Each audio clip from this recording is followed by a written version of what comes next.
Una splendida giornata di sole accoglie questa giornata del Sagarrele Nanti, l'unica probabilmente che ha una qualche parvenza di agonismo o di una qualcosa che ha a che fare proprio con uno sport vero e proprio, cioè su Lunis de Saúda, cioè il lunedì della gallina. Perché? Perché i cavalieri che scenderanno in questi 400 metri veramente fantastici dal punto di vista spettacolare dovranno cercare di abbattere una gallina in cuoio che rappresenta un po' il premio se verrà buttata giù di questa corsa. Perché abbiamo detto che forse rappresenta l'unico motivo di agonismo o di gara di questa, perché per tutto il resto vale quello che abbiamo detto ieri in diretta, cioè il contesto, l'appartenenza a una tradizione importante e il far bella figura a cavallo. Al mio fianco c'è Angela Carazzo, che è la segretaria dell'Associazione dei Cavalieri. Grazie Angela per aver accettato il nostro invito. E poi Giambattista Di Rio, che ha una lunga esperienza, è stato cavaliere, al quale chiedo subito: quanto hai dormito stanotte? Un paio d'ore, diciamo.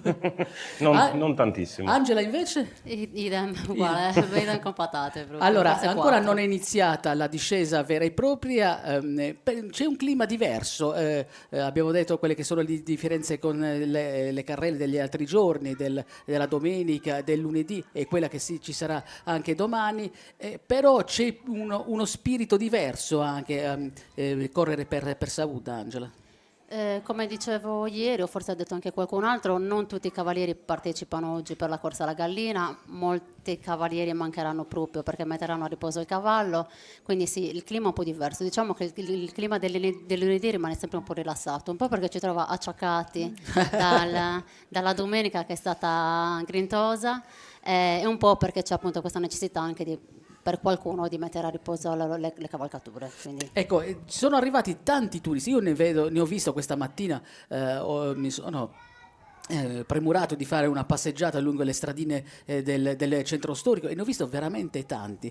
Puoi dirmi da dove stanno arrivando, soprattutto dall'Italia, dalle altre regioni italiane, dall'Europa, ma ne ho visto anche da fuori Europa? Ce ne sono sì, di varie nazionalità, ci sono anche tanti turisti della Sardi, quindi di diverse zone della Sardegna, molti dalla parte di Cagliari, proprio tanti dalla zona di Cagliari, però sì, senz'altro ci sono nord Europa, non lo so se ci sia qualcosa dalla Germania, perché loro sono già attratti già dal clima di base, no, della Sardegna. Ti Quindi posso comunque, assicurare che ce ne sono molti dalla Germania, sì, erano anche vero? nell'albergo dove ho trascorso la notte. Quindi insomma c'è questo interesse, soprattutto, almeno con quelli con cui ho avuto il modo di parlare, loro rispettano molto le tradizioni, ne hanno meno di noi, per cui questo mobilitare tutta un'intera comunità per 4 giorni delle gare, però con tutta la partecipazione precedente, è un qualcosa che loro desta molta partecipazione e molta ammirazione. Sì, sono molto curiosi da questo attaccamento che abbiamo alle nostre tradizioni. Vorrebbero probabilmente scoprirne di più, probabilmente vorrebbero essere, noi dovremmo essere più inclusivi nei loro confronti, probabilmente in qualche senso. Ho visto un gruppo, per esempio, che visitava il Museo della Tecnologia Contadina e secondo me, per esempio, quello è un bel modo di includere i turisti, perché lì gli stai raccontando veramente una storia importante, tante storie importanti che sono della cultura agropastorale e delle tradizioni equestri di Santo Lussurgio. Per quanto riguarda invece la corsa vera e propria, abbiamo detto che si corre in maniera diversa rispetto agli altri giorni, probabilmente perché con un bastone bisogna cercare di abbattere la gallina, la gallina di cuoio. Poi ieri abbiamo anche capito che l'artigiano che le ha prodotte era un tedesco, quindi, figuriamoci quanto possiamo essere da questo punto di vista lontani. Allora, si corre in maniera diversa dalle parezze, perché deve avere un bastone in mano, quindi insomma. Sì, si corre in maniera diversa anche perché lo scopo, tra virgolette, è diverso. Perché mentre ieri abbiamo visto che si cercava di andare uniti dalla partenza sino all'arrivo, oggi lo scopo è quello per chi vuole tentare di abbattere la gallina, cioè non partono uniti ma arrivano poi a cercare di abbattere la gallina. Tenendo il bastone in mano è quasi umanamente impossibile riuscire. Ecco, è una giostra equestre, una specie di giostra equestre sul modello anche di altre che si svolgono in continente, ma anche alla Sartiglia devi infilzare la stella, quindi insomma c'è l'abilità nel cavalcare, ma anche l'abilità nel tenere lo stocco, per esempio, per la Sartiglia o il bastone da questo punto di vista. Ci sono anche ho visto dei ragazzi che si allenavano questa mattina, fu anche fuori dal cavallo, insomma, c'era un modo. Quanto è importante fare anche bella figura sull'Unis de Savud? Sì, perché è importante perché è vero che magari non cerchi di zunga e parezza con le braccia perché tieni in mano il bastone, però comunque cerchi di andare unito con il tuo compagno e non di rincorrersi l'uno con l'altro. Quindi è importante. Questo dovrebbe essere, insomma. Questo dovrebbe essere. Si cerca di fare questo, poi non sempre ci si riesce, per carità. Però Ecco, l'obiettivo è quello di abbattere il più galline possibile. chiariamo subito che i primi cavalieri dovrebbero scendere intorno alle 15:30, quindi con 30 minuti di ritardo rispetto anche a quello che è successo ieri. Continuiamo a parlare di questa esplosione veramente di colori e anche di suoni, perché abbiamo detto che la colonna sonora del Sagrare Nanti sono le campanelle dei cavalli, ma questa mattina io ho visto per le strade del paese tantissima gente anche riproporre quella che è il culto dell'ospitalità che ieri sera è avvenuto in tutta Santo Lussurgiu subito dopo l'ultima discesa dell'ultimo cavaliere. È così? Sì, anche perché il carnevale lussurgese sì è Sagrare Nanti, ma è tutto l'insieme, quindi anche le cantine che sono aperte all'interno del percorso dove ti invitano un buon bicchiere di vino o un dolcetto di mandorle, un raviolo di mandorle, fa parte della nostra ospitalità e del carnevale in generale. Angela, anche oggi anche oggi non sappiamo chi parte. Hai davanti a te il monitor. Chi sta partendo per primo? Giovanni Mozzo e Francesco Floris, se non erro, sì. Qui sono le 15:07, Sì, non ma c'è non stato staranno bisogno. staranno partendo? Boh, non lo so, probabilmente ancora Insomma, temporeggiano No, qualche decina di probabilmente minuti, non credo che ci siano ancora tutte le autorità. Vabbè, noi intanto chiacchieriamo ancora perché Sì. parlare del Sagrare Nanti è una miniera di informazioni prima di tutto, ma si scoprono sempre delle cose nuove. Tantissima gente assiepata al di là delle transenne, ma mi dicevate che anticamente le transenne non c'erano, quindi la gente praticamente dall'uscio di casa vedeva sfrecciare i cavalli a poche decine di centimetri. Esattamente, non c'erano le transenne, ma forse non erano nemmeno ritenute necessarie perché chiaramente il numero delle persone, il numero dei visitatori non era alto come poi negli anni successivi. Non era presente, io questo l'ho conosciuto, io ho conosciuto credo sempre le transenne in realtà, anche se erano diverse, mentre non ho conosciuto questo giro di balloni insomma che delimitano il percorso di Esiscapadolzu, e io ero una che si assiepava lì dietro a Esiscapadolzu e lì le persone entravano dentro il percorso direttamente da lì, quindi questa sicurezza dei balloni non c'era. Ecco, quindi ovviamente sono ragioni di sicurezza che sono l'hanno ragioni di imposta. sicurezza, sì, certo, sì, assolutamente. Credo che dal punto di vista organizzativo ci sia anche una grande collaborazione con le forze dell'ordine. Ho visto polizia, carabinieri, ho visto anche della Guardia di Finanza, ma ho visto anche i barracelli che collaborano perché tutto vada bene. Una comunità intera a ogni livello che si mette in gioco ogni anno per una buona riuscita del Sagrare Nanti. Qual è l'augurio che si può fare ogni anno, ripetuto poi come auspicio per l'anno che seguirà? Ovviamente che sia andato tutto bene, ma il giudizio con una sola parola, quale può essere, Angela, il giudizio migliore che voi organizzatori vorreste sentirvi dire? Ah, è stata proprio una bella carriera. Sì. Quando senti dire così, e allora proprio è soddisfacente. Cioè significa che non solo è andato tutto bene, ma tutti si sono divertiti, c'è stato un buon ambiente di carnevale, che significa che lo spirito è positivo e che l'organizzazione è stata efficiente, efficace, insomma ha funzionato tutto bene. Ieri il sindaco ci diceva che comunque c'è uno sforzo organizzativo e finanziario non indifferente ogni anno. Ci sono delle altre manifestazioni pubbliche, qualcuna legata all'evento religioso, altre invece no, che costituiscono anche un banco di prova quando l'amministratore, il sindaco o chi per lui esce allo scoperto, può attirare o il consenso o il dissenso del pubblico. Ad esempio la discesa dei candelieri a Sassari è un momento quando si esce dal palazzo di città per cercare un consenso o capire quale sia l'esito del dissenso per un amministratore pubblico. Succede così anche per il sindaco di Santo Lussurgio? Sì, assolutamente. Sì, diventa, Saga Ranti è il luogo dove si svolge la politica e quindi sì, capita infatti in questo periodo che si verificano esattamente questo, quindi o il consenso o il dissenso.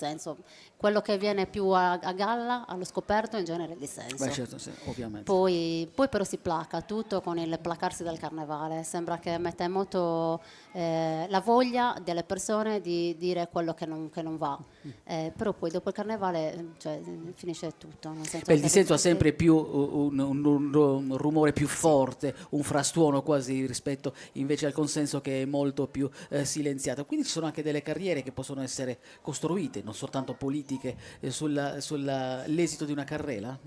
No, non proprio, no, no, non sono così legate le cose, no, da dover esprimere poi delle carriere successive. Ecco, non c'è un sindaco che ha rischiato la carica per una carrella andata male? A vostra memoria, no? No, mia memoria assolutamente no. no, nemmeno io ricordo niente. Quindi non è così importante. Dissenso, magari dal punto di vista organizzativo, quello sì, però Però non rischiare politico. no, non politico. Ecco, un'altra cosa che volevo chiedervi, voi che vivete a Santo Lussurgio, quindi insomma che avete il polso della situazione. E questa mattina, nella mia lunga camminata per le strade del centro, ho visto tantissime case in vendita, ma tantissime. Io e mia moglie ne abbiamo contato almeno una quarantina nel nostro percorso. Che cosa sta provocando questo evento, Angela? Non saprei dirle esattamente, c'è uno spopolamento Beh, questo ovvio come tutto il resto del centro della Sardegna, sicuramente, perché appunto i ragazzi iniziano, magari si trasferiscono a studiare fuori da Santo Lussurgio e lì si stabiliscono e quindi non rientrano. Una scomodità nel vivere nel centro storico, perché comunque il centro storico patisce la mancanza di parcheggi, perché se prima chiaramente c'era una macchina per famiglia, adesso ne abbiamo 4 o 5 per ogni famiglia. Purtroppo. E quindi è scomodo per questa ragione, molto probabilmente fa anche il lavoro dell'Usturgese, che è per lo più pastore, agricoltore, allevatore, agricoltore magari no, pastore, allevatore, e ha bisogno di mezzi importanti, quindi il trattore nel centro storico non ha parcheggi. Ma E c'è quindi chiedo scusa, c'è anche una realtà di emigrati che magari hanno ormai una certa età e vengono e tornano sempre meno o sempre nelle occasioni importanti, ma qualche volta hanno difficoltà anche a tornare in paese. Sì, sicuramente uno che poi si è fatto la vita fuori, alla sua famiglia che magari è all'estero, sempre più difficile rientrare poi al suo paese, anche se in linea di massima tendono sempre durante la pensione poi ad avere comunque casa qua e a farsi le vacanze qui a Santo Lussurgio. Lo spopolamento del paese, io credo, cioè le case in vendita siano anche date dalle poche nascite che in tutta la Sardegna comunque viviamo questo problema, perché lo viviamo in tutto il centro Sardegna soprattutto. Anche nelle città. E anche nelle città, forse solo una di città ce n'è che magari è in crescita qua in Sardegna, ma alle altre che io sappia sono tutte in decalo demografico e anche le nascite. E certo, anche le difficoltà economiche hanno la loro parte, fanno come concausa a questo fenomeno che si sta purtroppo estendendo. Allora, visto, stiamo guardando i primi 2 cavalieri che non sappiamo se sono proprio pronti a partire, ma forse non sarà così. Possiamo descrivere un po' anche l'abbigliamento di questi, abbiamo detto, come si chiama il bastone che hanno in mano che tenterà di... Busta di Ozzastro, è un bastone di olivastro. Di olivastro? È un bastone di olivastro che viene, cioè, si viene proprio cercato ad hoc per fare questa tipologia di bastone, poi viene sicuramente pulito e addirittura magari può avere delle curvature e si cerca di farlo il più dritto possibile. viene utilizzato in campagna, quindi come mezzo per portare le greggi, per andare dietro le greggi. Infatti vediamo che c'è il cuoio attorcigliato al bastone. Anche questo riporta alla storicità e al passato, perché comunque sia era uno strumento, cioè Zagara Lenanti veniva fatta durante l'uscita in campagna per andare al bestiame, quindi quello è un arnese che veniva utilizzato comunque. È uno degli strumenti. Degli strumenti, sì. Tra i cavalieri che scenderanno oggi vedo un abbigliamento un po' più normale e non legato al carnevale. O ci saranno anche delle pariglie con cavalieri in costume? È possibile, per lo più lunedì però si riservano, perlomeno un tempo era così, adesso qualcuno ci dimostra anche il contrario dalle volte. Le cose sono fatte per essere smentiti. Sì, esatto, cioè, non c'è una regola, proprio perché non c'è nessuna regola in questo senso. Però per lo più si utilizzano per i lunedì i costumi della tradizione sarda, insomma, costumi sardi. Ora io non lo specifico questo costume, non so da dove arrivi, non so se lo sa Giambattista. Il nostro costume lussurgese è molto semplice, è un costume nero col pantalone bianco che è poco scenografico forse, no? Perché è poco colorato, però lo indossano comunque. Anche perché Qualcuno riproduce lo un sarà abbigliamento da senz'altro. lavoro comunque. Sì, sì, sì. Benissimo, allora grazie all'una e all'altra, rimanete al mio fianco, adesso un po' di pubblicità, poi torniamo in diretta da Santo Lussurgio.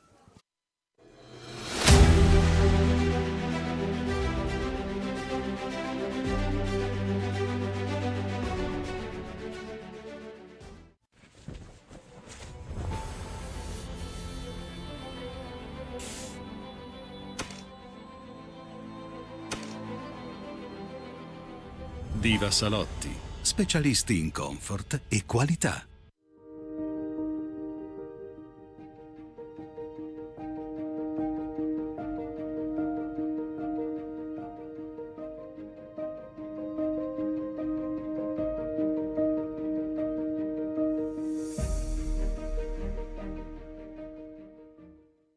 Infissi Cicu. Realizziamo ed installiamo serramenti in alluminio e carpenteria metallica, vetrate panoramiche, pergole bioclimatiche, porte e cancelli. Infissi Cicu. Passione, professionalità e qualità artigianale. Siamo al centro della Sardegna, nella provincia d'Oristano. Telefono 0783 85 93 93 o su WhatsApp al 348 52 03 921. Benvenuti in Riso I Ferrari, un'azienda fatta di tradizione, passione, innovazione e sostenibilità.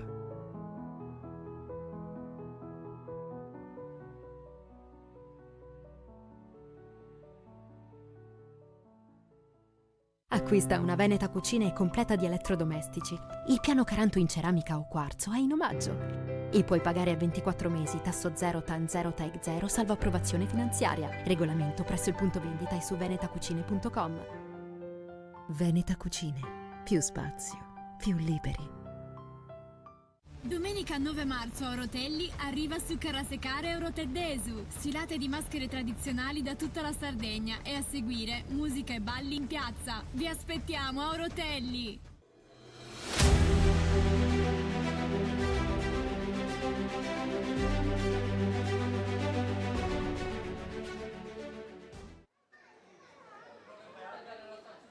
Di nuovo in diretta da Zagara Lenanti, stanno per partire, almeno così ci auguriamo, i primi cavalieri. Angela, quante persone ruotano attorno all'organizzazione e poi al lavoro di Zagara Lenanti nei 4 giorni o anche in quelli precedenti? Allora, Detto che tutto il paese praticamente collabora. Sì, esatto, ma non solo il paese, poi in realtà abbiamo collaborazioni esterne, parecchie collaborazioni esterne. Se parliamo della macchina organizzativa pulita, quindi su Barracelli, Carabinieri, Protezione Civile chiaramente che ci aiuta, 2 diverse protezioni civili, quella è Santo Lussurgio prima di tutto e poi c'è il gruppo della Protezione Civile di Ussaramanna che da tanti anni ci dà una mano anche alla protezione di Ussaramanna. Quindi secondo me siamo intorno e noi, gruppo dell'Associazione Cavalieri, amministratori che ugualmente ci danno sempre una mano, secondo me una 60ina di persone. Buone. Sì. anche da questo punto di vista c'è anche del volontariato importante. no? Assolutamente. Soprattutto, ma anche molto volontariato anche per quanto riguarda il servizio d'ordine, la protezione civile stessa di Santo Lussurgiu e non di Santo Lussurgiu. Sì, lavoriamo molto con persone che vogliono dare una mano, quello sì.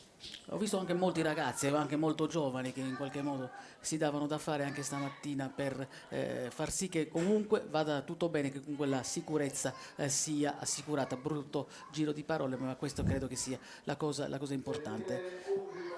Sagarelle Nanti, buonasera e benvenuti a Santo Lussurgiu, a Sagarelle Nanti. Credo che questa sia la voce di Mariano Lopiccolo, giusto? Sì. Allora, il mossiere, ma anche gran cerimoniere di questa manifestazione, questa mattina ho avuto modo di scambiare 4 parole con lui, è davvero un personaggio importante, direi che senza di lui Sagarella non potrebbe assolutamente essere neanche pensata da questo punto di vista.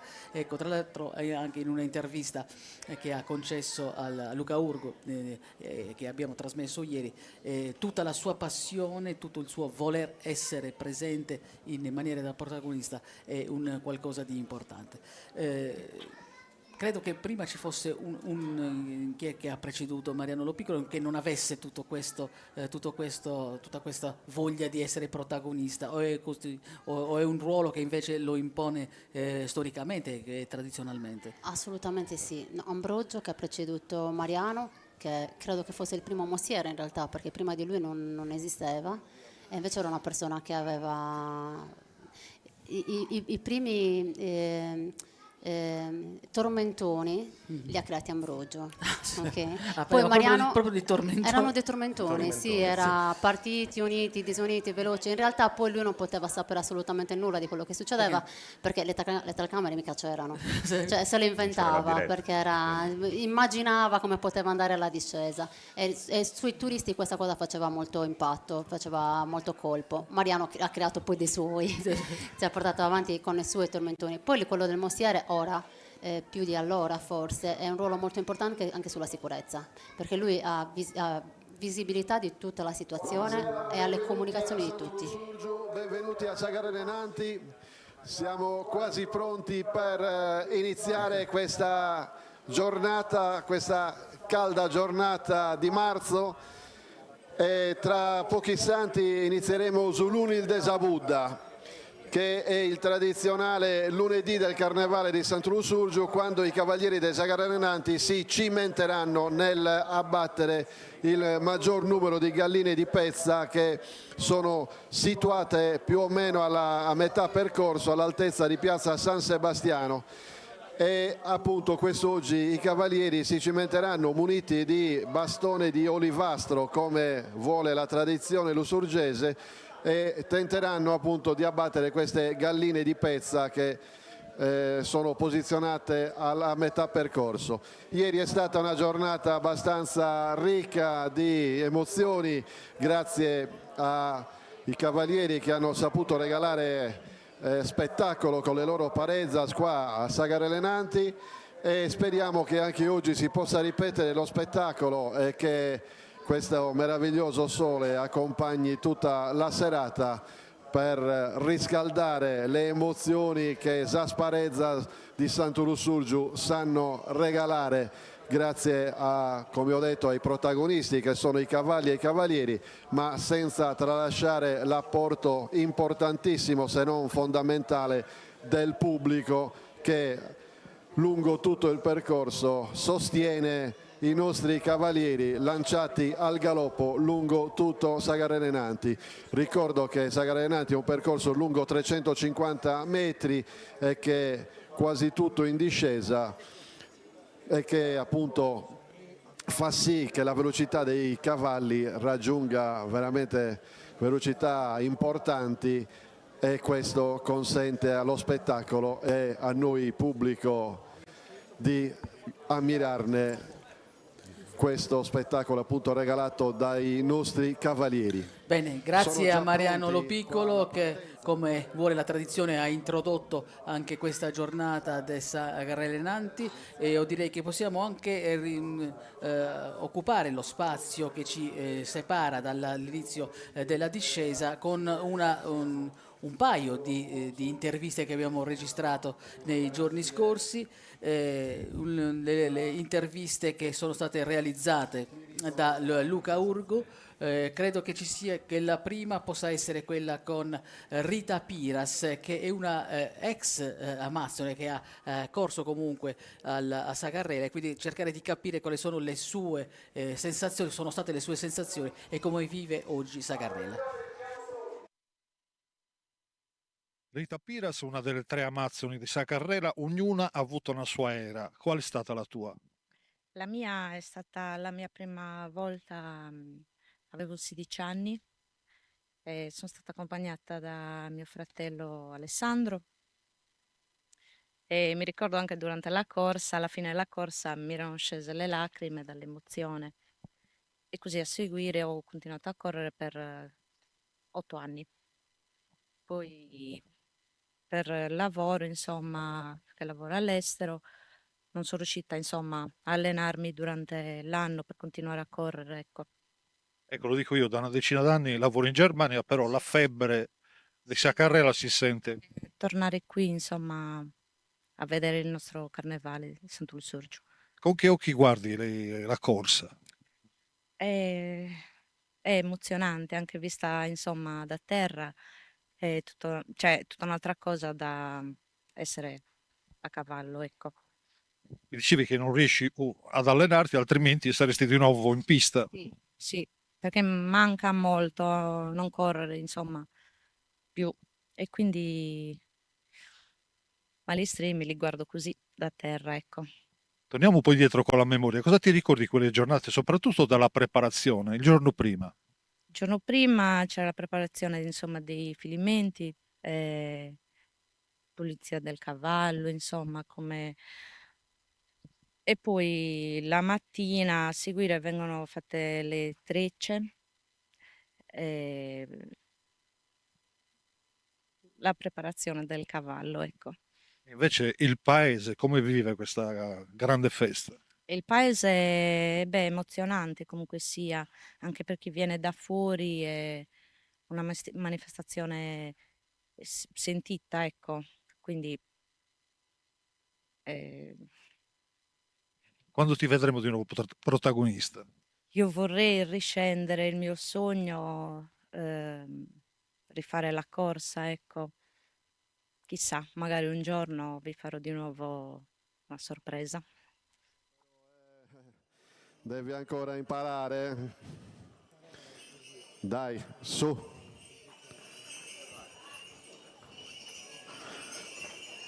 Ecco qua.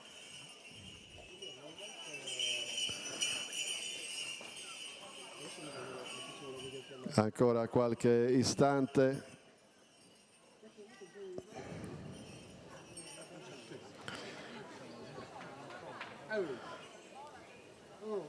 Vedete la tempestività dei nostri operatori che hanno ripristinato immediatamente il problema che c'era per rimettere a posto la Cambio della gallina. guardia qui al mio fianco per commentare sull'Unis del Sabudda con Nicolò Micheli e Mario Maicu. Grazie per la vostra partecipazione innanzitutto. C'è un clima diverso rispetto a ieri, forse un po' più composto, ma la partecipazione rimane comunque la stessa. Quali sono le caratteristiche poi del folklore legato a Sulunis del Sabudda? C'è ovviamente nei giorni precedenti, le altre discese del Sagarrela, non c'è una gara vera e propria. Oggi però abbattere in qualche modo la punta significa avere anche un qualcosa in più. Nicolò? Ma in realtà cioè per capire questa cosa che poi avviene con questo abbattimento della gallina, bisogna anche dire che l'ultima volta che vennero usate delle galline vive, vere, fu il 1953, quindi Santo Lussurgio è la cosa di qui. Mi fa un estremo piacere, fu anche un antesignano nelle cosiddette politiche animaliste, quindi nel 1953 venne interrotta e poi ripresa negli anni 70, se ricordo bene, ma Mario potrà dire meglio, con questi simulacri di plastica. È indubbiamente una gara che ricorda molto quello che avviene nella Sartiglia, cioè nel senso che queste gare equestri che si facevano in carnevale un po', non solo a Santa Lussurgiu ma anche in altri luoghi della Sardegna, hanno un'origine di tipo militare, medioevale, cioè sono una sorta di allenamento per le cavallerie del tempo. Bisogna anche dire che c'è in Spagna, in una cittadina, un paese direi, dell'Estremadura, che si chiama o la Virgen o Nuestra Signora della Luz, dove si corre una carrella molto simile a quella lussurgese, solo che avviene il lunedì di Pasqua. E lì, come possiamo vedere qui da noi, con le persone sulla strada, eccetera. Quindi c'è un legame non solo col mondo iberico, ma anche con il mondo italiano, ma che è di origine chiaramente medievale. In questo caso l'abbattimento della gallina è un po' la stella della Sartiglia, insomma. Ecco, ci sono anche infatti altre corse con del giostra, per esempio Sì, nelle Marche, nelle l'ho vista, Marche, vicino certo, ad in Ascoli, insomma, Toscana, ce ne sì. sono. Mario Maicu, come si corre sull'Unis de Savuta? Si corre in maniera diversa, abbiamo detto, perché qua bisogna anche avere l'equilibrio per poi percuotere la gallina. Ma per un cavaliere è più difficile o è meglio correre Sacarrella o per sull'Unis de Savuta? No, non è più difficile, non è più difficile, solo insomma, i cavalli comunque in ogni caso Savuta è una cosa secondaria al limite, perché i cavalli comunque devono fare Savarezza e la devono fare uniti come al solito. Certo, poi al momento che devono tirare su una mano e col bastone picchiare, magari addirittura a volte c'è anche qualche cavallo che ci può spaventare, ma in definitiva cambia poco, diciamo. Cambia poco, però, cambia invece l'atmosfera anche che sta attorno. La grande partecipazione dei lussurgesi è sempre comunque assicurata, come oggi abbiamo visto tantissimi turisti, e ne parlavamo poco fa con Angela Carazzo, provenienti un po' da tutta l'isola sicuramente, ma anche da altre parti d'Italia. Ecco, dal punto di vista invece del clima per i lussurgesi, sono un po' più tranquilli sull'Unis de Savuta, attendono così anche poi la discesa del giorno successivo. Qual è lo stato d'animo solitamente, Nicola? Lo stato d'animo è che indubbiamente con il tempo, soprattutto la domenica, ma anche il martedì, sono diventate delle date molto affollate. Sull'Unis è più intimo perché ci sono meno spettatori, ci sono i lussurgesi. Direi anche che in altri anni, ma credo che l'usanza continui anche adesso, il lunedì venivano i cavalieri della Sartiglia, cioè venivano a Santo Lussurgiu per vedere le gare, cioè c'era questa sorta di abbinamento con la loro manifestazione. Certo, non venivano né la domenica né il martedì perché dovevano correre, però indubbiamente il lunedì è una giornata più intima, più lussurgese se vogliamo, proprio perché questa presenza di molti visitatori che sicuramente fanno un grande piacere, però per certi versi ti espropriano un po' della festa, ma questo è un dato direi di tipo normale nei giochi, insomma. È inevitabile. Mario Maicu, la Sacarrella che ricorda con più piacere, così anche per quelle che è stata la sua discesa? Forse la prima, credo. Che risale al? Avevo credo 18 anni, quindi parecchio tempo fa. Va? La prima perché è stata la prima o perché è stato particolarmente bravo? No, perché è stata la prima, in più soprattutto è una cosa molto importante, che io ho avuto la fortuna di avere quell'anno lì, perché il suo cavaliere si era fatto male, uno dei migliori cavalli che c'era allora in zona, oltretutto, una cavalla che addirittura aveva pure fatto delle corse a Chilivani, allevata qui a Santo Lussurgiu, una cavalla velocissima, molto... E quella è stata la cosa. Io insomma, ho cominciato già con un cavallo molto buono, no? Come di solito si inizia da ragazzini con un cavallo bravo, tranquillo. Quella era già una cavalla eccezionale per loro. Ecco, allora, quali sono le caratteristiche migliori per una cavalla, che deve partecipare a un cavallo che deve partecipare a una parezza? Deve essere docile, in qualche modo deve essere veloce, quali caratteristiche deve assommare? Ecco, allora, questa, come vi ho detto, è una strada particolare, in discesa con le curve e soprattutto con le persone che ci sono sulla strada, per cui il cavallo ideale per fare questa cosa dovrebbe essere un cavallo di media taglia, naturalmente sempre anche abbastanza veloce, ma né troppo grande, soprattutto cioè, un cavallo puro sangue inglese, per esempio, con un'ampiezza, una falcata di galoppo molto grande. Qui è vero che sono molto più veloci, però a volte sono anche in difficoltà, fra l'altro, perché poi una discesa, poi un piano, poi di nuovo una salita. Questo dislivello provoca anche delle... Insomma, oggi come oggi quasi esclusivamente anglo-arabi sardi comunque.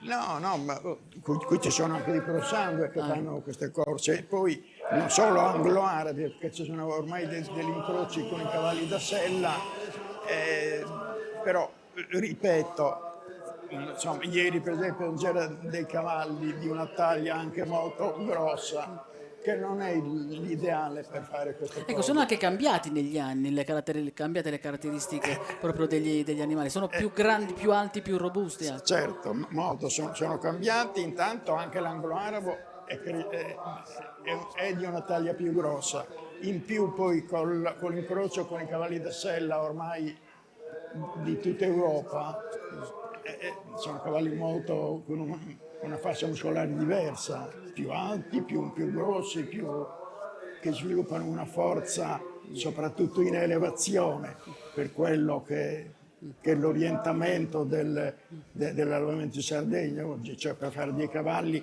a parte i cavalli da corsa, che sono anglo-arabi da corsa, e gli altri sono cavalli allevati per fare le gare, i concorsi ippici in definitiva. Ecco, che tipo di rapporto si instaura tra un cavaliere e il suo cavallo? Di collaborazione ovviamente e di fiducia, mi pare di aver capito quando correte, ma poi nel resto della giornata, nel resto delle settimane, dei mesi, degli anni, che rapporto avete con i vostri cavalli?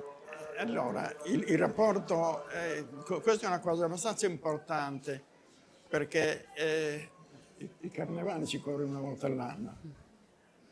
La maggior parte dei ragazzi che fanno queste corse hanno degli altri mestieri, e montano a cavallo tipo un mese prima, poco di più, per preparare il cavallo, per cui non è una cosa molto semplice. Infatti qualche volta si vede, come si è visto anche ieri, cavalli che non sono troppo d'accordo col cavaliere, e lì ci vuole una sensibilità che forse oggi, non dico che manca la sensibilità, ma manca quel rapporto col cavallo che c'era prima, perché tutti i giorni usavano il cavallo che faceva il carnevale, veniva usato anche per andare in campagna, per cui erano affiattati per forza cavallo e cavaliere. Oggi è una cosa più difficile, anche perché i cavalli, prima di tutto, sono anche molto più veloci di prima, che quello che dicevo prima in definitiva, per cui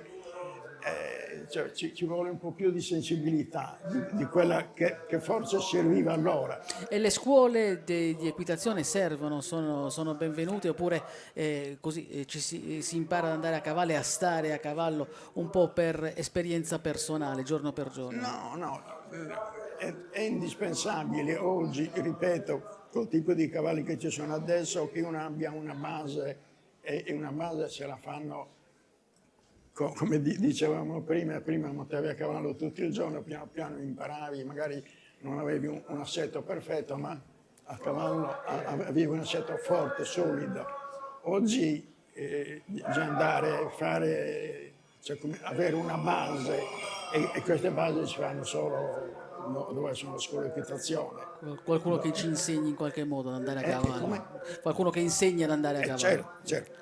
Nicolò, abbiamo visto come è cambiata Sagarrela negli anni, nei decenni, pur mantenendo la sua essenza, una manifestazione assolutamente di appartenenza a una tradizione e a una comunità importante. Ma come può cambiare ulteriormente per renderla non dico più attraente perché è attraente così, ma per farla conoscere fuori, perché Sagarrela ha bisogno di essere esportata. Mi diceva Angela Carazzo, andiamoci piano con queste comunicazioni, perché poi la comunità e l'ambiente può ricevere un tot di persone, di turisti, ma non oltre. Sì, noi ci troviamo davanti a un limite strutturale, basta guardare le immagini per rendersi conto che è difficile farci stare più gente di quella che c'è. E quindi come potrà cambiare? Indubbiamente io direi che bisogna pensare anche ad una comunicazione accorta, cioè nel senso che c'è una parola che adesso gira in questi ultimi anni, quella dell'overtourism, no? Dell'overtourism, cioè questa presenza massiva di persone che poi alla fine tendono a snaturare la festa e l'iniziativa. Cioè, perché questa è una festa dei lussurgesi, ha valore in quanto c'è una comunità che in questa festa si riconosce. Nel momento in cui questo tende a scomparire, scompare anche la festa. Cioè diventa una recitazione per altri, diventa un'altra cosa, indubbiamente. Diventa una rappresentazione. Diventa una rappresentazione e questo può essere il rischio. Mentre qui ancora oggi, fino ad oggi, non è una rappresentazione, perché le persone i giovani che scendono a cavallo, corrono, eccetera, lo sentono come un atto importante, come uno degli avvenimenti dell'anno, no? Che li qualifica, li dà valore. E quindi non sono dei figuranti, persone che rappresentano un mondo ormai scomparso, no, rappresentano una quotidianità. E questo deve essere tenuto, perché il rischio è sempre quello. Cioè finire per l'essere qualcosa che sta su di un palcoscenico dove alcuni recitano e altri guardano, mentre qui invece questo ancora per fortuna non c'è. Quindi questo è il rischio di fare un qualcosa che venga interpretato come uno spettacolo per altri, Certo. e che invece la comunità finisce per non sentire più sua. Mario Maico, abbiamo detto come si corre oggi, abbiamo detto che sono cambiati i cavalli, che sono cambiate anche il modo di stare in sella. Ma oggi è più facile o più difficile montare per Sagarrela? Nel senso che il percorso è sempre quello, insomma, probabilmente, anzi sicuramente anche il terriccio che viene sistemato è anche diverso, ma i rischi sono aumentati nel tempo o sono diminuiti? I rischi non soltanto per i cavalieri, per i cavalli, ma anche per la gente che assiste. Allora, oggi c'è molta gente, ce n'era anche prima, ma oggi forse prima erano più ordinati anche gli spettatori, probabilmente, sapevano cosa, non andavano in giro senza, nonostante ci sia abbastanza una forza dell'ordine che non è poca. Prima erano più educati, gli spettatori, quindi anche questo influisce. Come dicevo prima, però i cavalli di oggi sono molto più veloci, per cui è più, e me era più facile, prima. 50 anni fa. Nicolò, quindi ci vorrebbe anche una sorta di educazione per il pubblico che assiste a Sagarrela? Sicuramente perché si vedono a volte delle scene incredibili, cioè persone con bambini piccoli che si avventurano nel percorso, e uno dice: mio Dio, qui cosa può succedere? Proprio per avvalorare le cose che diceva Mario, c'è una parezza che ormai è scomparsa, non si può più fare, che è la Savarezza Dress, perché no? Tre cavalli e tre cavalieri che perché oggi non si può più fare? Perché i cavalli ormai sono diventati talmente grandi e non è più possibile farlo. Quindi occupano anche uno spazio in larghezza superiore. In larghezza superiore, certo. Quindi è sempre più difficile. Speriamo che si possa apportare qualche miglioria ancora dal punto di vista della sicurezza, ma che lo spettacolo rimanga intatto. Certo. Benissimo, adesso un po' di pubblicità, poi torniamo in diretta da Santo Lussurgio. questo istante la loro carriera. Intanto istruiamo le nuove leve per un domani quando dovranno sostituire.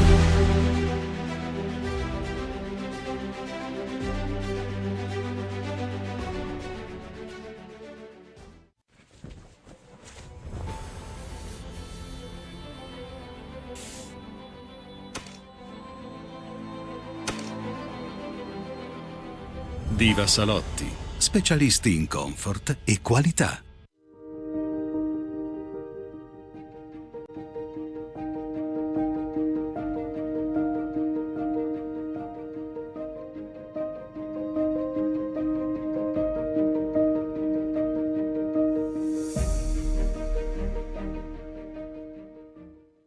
Infissi Cicu. Realizziamo ed installiamo serramenti in alluminio e carpenteria metallica, vetrate panoramiche, pergole bioclimatiche, porte e cancelli. Infissi Cicu. Passione, professionalità e qualità artigianale. Siamo al centro della Sardegna, nella provincia d'Oristano. Telefono 0783 85 93 93 o su WhatsApp al 348 52 03 921.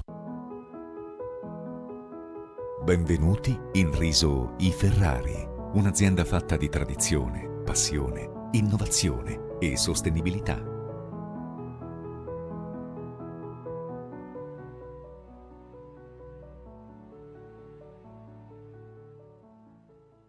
Acquista una Veneta Cucina completa di elettrodomestici. Il piano Caranto in ceramica o quarzo è in omaggio. E puoi pagare a 24 mesi, tasso 0, TAN 0, TEG 0, salvo approvazione finanziaria. Regolamento presso il punto vendita e su venetacucine.com. Veneta Cucine. Più spazio, più liberi. Domenica 9 marzo a Orotelli arriva su Carasecare Euroteddesu, sfilate di maschere tradizionali da tutta la Sardegna e a seguire musica e balli in piazza. Vi aspettiamo a Orotelli!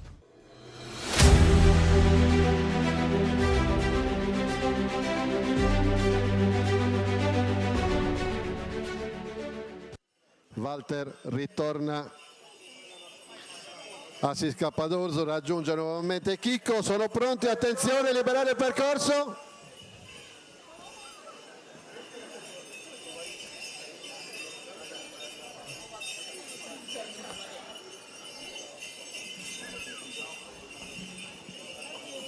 Ancora qualche istante di preparazione.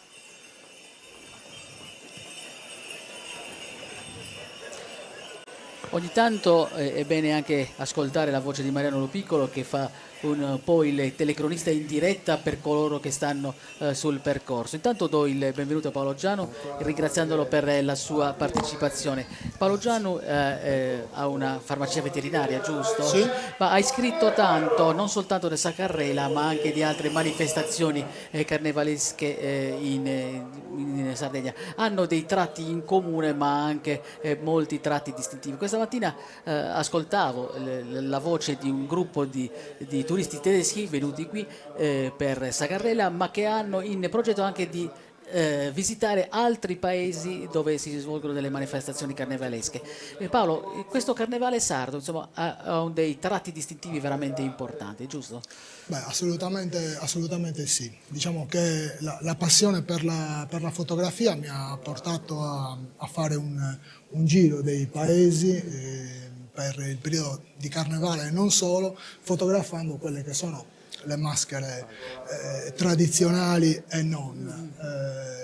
Ho alla fine dei conti racchiuso in un libro fotografico 50 paesi, senza alcuna presunzione di veridicità sulle maschere, perché ne sono uscite talmente tante che non si riesce più quasi a distinguere quelle che sono effettivamente dell'antichità e quelle che invece sono inventate di sana pianta, però la curiosità di vedere questi carnevali mi ha portato un po' in giro per la Sardegna, compatibilmente con Sagarrela, perché per me Sagarrela viene sempre prima di tutto. Ovviamente. Ecco, abbiamo parlato di questi carnevali in Sardegna che hanno delle caratteristiche in comune, però anche dei tratti distintivi molto molto particolari. Penso ad esempio al carnevale di Bosa, che ha in qualche modo una caratterizzazione anche dal punto di vista sessuale, che ad alcuni non piace, ma insomma fa parte comunque della tradizione. Comunque in Sardegna c'è questa appartenenza ad una tradizione carnevalesca importante. Ecco, il carnevale, al di là del fatto che così sia una liberazione, una uscita dalla quotidianità e anche dalle regole della quotidianità, penso ad esempio al carnevale di Tempio e qualcos'altro, c'è altro però, cioè, non c'è sicuramente una caratterizzazione religiosa vera e propria, ma c'è altro anche dal punto di vista dell'essenza, è vero Paolo? Sì, diciamo che è molto, molto sentito in tutti i paesi in cui alla fin dei conti mi è capitato di andare. Ho visto che le persone anche nella preparazione del rito del carnevale erano comunque molto partecipi, risultavano essere delle situazioni sentite in modo particolare da loro, avvicinandole, chiacchierandole, comunque si capiva che loro a quel carnevale ci tenevano. Io comunque ero lì più che altro per fare foto, non per stare lì a discutere su quello che poteva essere vero o falso ciò che loro mi raccontavano. Alla fin dei conti ogni paese, se vuole, potrebbe tirare fuori una maschera. Sabato scorso ero a Norbello per un carnevale, una sfilata del fumetto, e ci sono due persone che si sono mascherate. Ho avuto il piacere di conoscere, ho detto vi posso fare una foto e mettere il post su Facebook?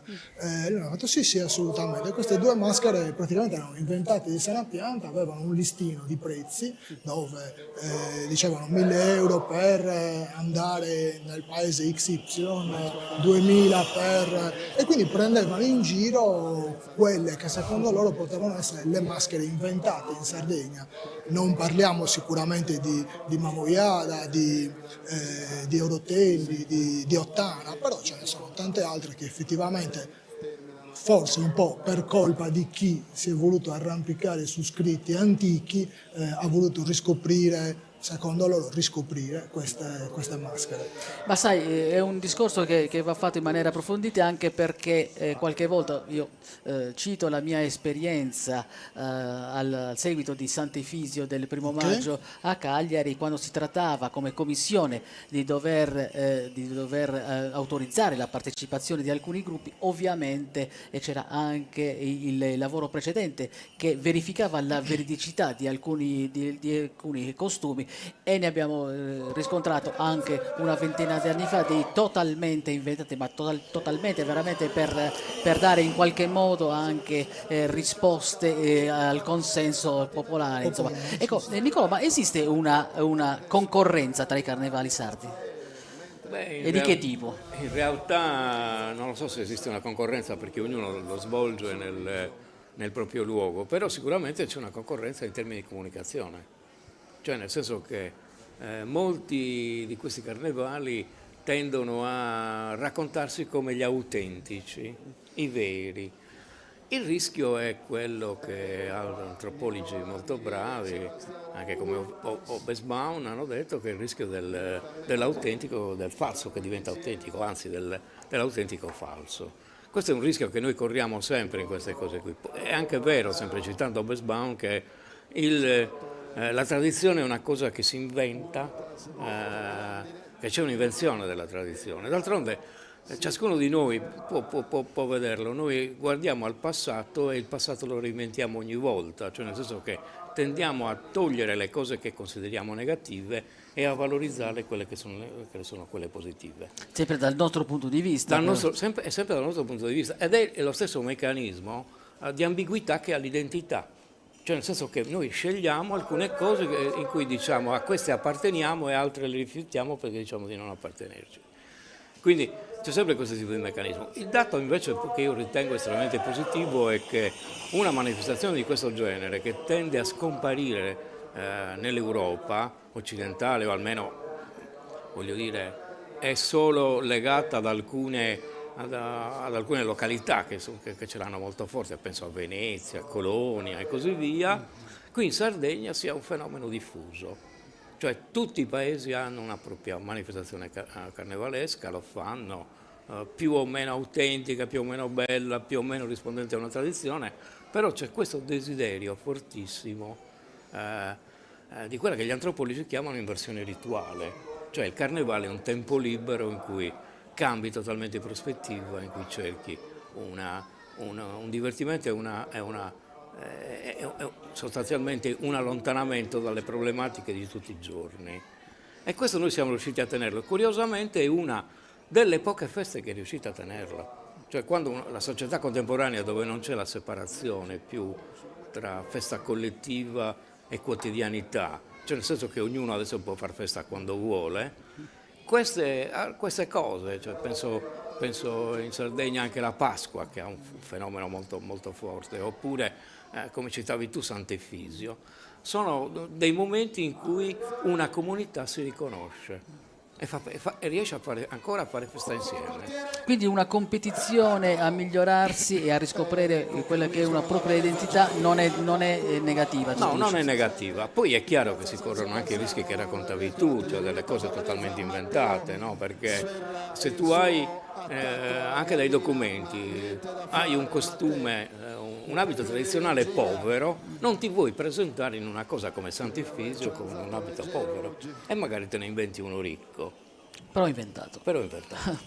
Paolo, tu che hai seguito anche tante edizioni del Sacarella, le hai documentate con il tuo obiettivo, parlavamo poco fa con Mario Maicu di come sono cambiati anche i cavalli dal punto di vista strutturale, proprio sono più alti, sono più grossi, sono più veloci. Questo ha consentito un miglioramento sicuramente anche dal punto di vista della qualità della corsa, ma dal punto di vista della fruibilità e dell'attenzione degli spettatori è meglio così o era meglio prima, qualche decina d'anni fa?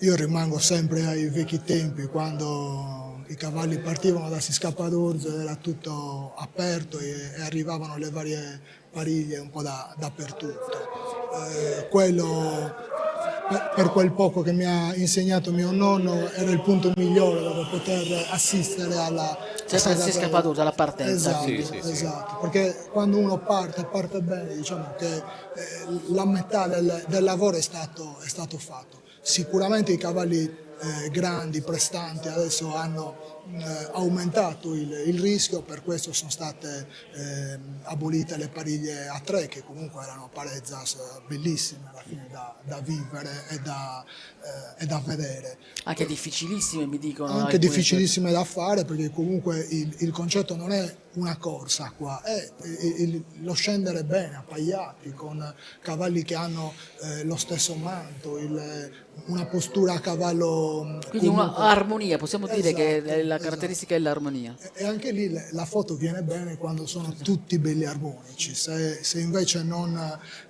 sono ben appaiati anche la foto viene chiaramente male. Ecco, quando hai presentato il tuo libro, le tue pubblicazioni, i tuoi scatti all'esterno di Santo Lussurgio, all'esterno della Sardegna anche, qual è stato il commento, qual è stato lo stupore che tu hai apprezzato di più di chi ha guardato le tue foto? Ancora non l'abbiamo presentato. Non l'avete presentato? Allora mi candido a presentarlo. Assolutamente. Ecco, però le fate vedere tra gli amici e i conoscenti. Agli amici c'è qua Nicolò che comunque ha fatto la prefazione, quindi comunque abbiamo avuto un buon riscontro da quel punto di vista. La casa editrice è sempre l'Isurgese, perché è l'associazione Expedientos di cui Mariano Lopiccolo è presidente, quindi abbiamo cercato di fare tutto all'interno dell'ambiente lussurgese, sperando che abbia il successo che ha avuto l'altro libro che invece ho pubblicato e presentato, che è L'Emissario, che tu conosci, perché ci siamo incontrati a Cagliari per una bella occasione. Questo ancora è in via di definizione, però siamo lì. Bianco e nero o colore?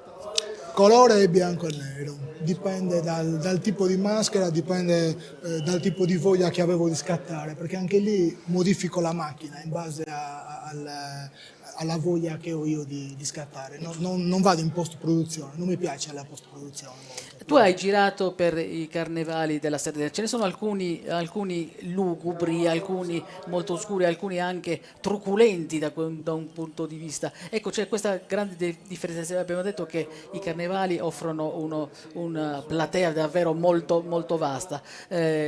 Per quello che è la tua esperienza, qual è cioè i carnevali più truculenti incontrano ancora anch'essi il favore del pubblico o vengono in qualche modo anche temuti da chi guarda le manifestazioni? Diciamo che è un mix, quello che a me è piaciuto di più, perché poi rimane molto ristretto, cioè quel giorno e tu per vederlo devi andare lì e basta, è il carnevale di Lula, che è fantastico proprio, su Batileddu è qualcosa di eccezionale che devi vivere dall'inizio alla fine. Poi certo i suoni di Mamoiada sono qualcosa che a me tuttora fanno venire la pelle d'oca quando li sento, o Boes Merdures o i Turco, sono comunque carnevali che per chi è appassionato lasciano comunque il segno, però questi tre li riesci a vedere un po' in giro per la Sardegna. Allora devi andare per forza di cose lì,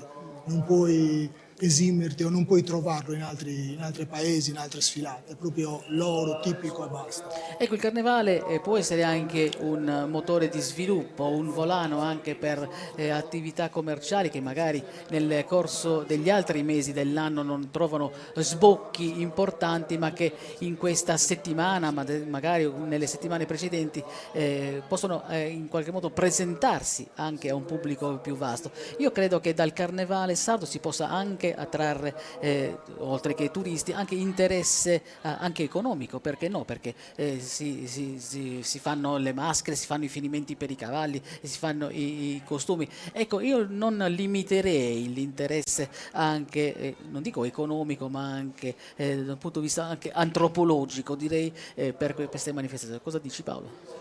Assolutamente, quello è comunque importante per il paese che comunque rappresenta quella maschera o la maschera che rappresenta quel paese, quindi se lì la comunità è in gamba, è valida, riesce comunque ad aprire il paese ai turisti e riesce a far apprezzare alle persone di fuori anche quello che non è solo carnevale, quindi a quel punto apprezzare anche delle altre cose identitarie di quel paese che magari non si erano scoperte o non si conoscevano. Un'ultima cosa con Nicolò, ecco, il carnevale abbiamo detto che è appartenenza, è riappropriarsi di un qualcosa che c'è dentro, però non è isolazionismo, è anche apertura al di fuori. Sì, se c'è un elemento positivo di queste manifestazioni, che sono delle manifestazioni aperte, cioè tu puoi andarci, poi dipende se riesci a trovare posto, però nessuno ti dice... Questo è importante, anche sugli aerei. Nessuno ti dice non venire, il punto reale è puoi venire, l'unica cosa che ti si chiede è che tu riesca a capirne lo spirito, no? Riesca a immedesimarti, cioè Paolo citava quel carnevale di Lula, non Sbattileddu, il fatto che loro non si spostino è un elemento di grande valore.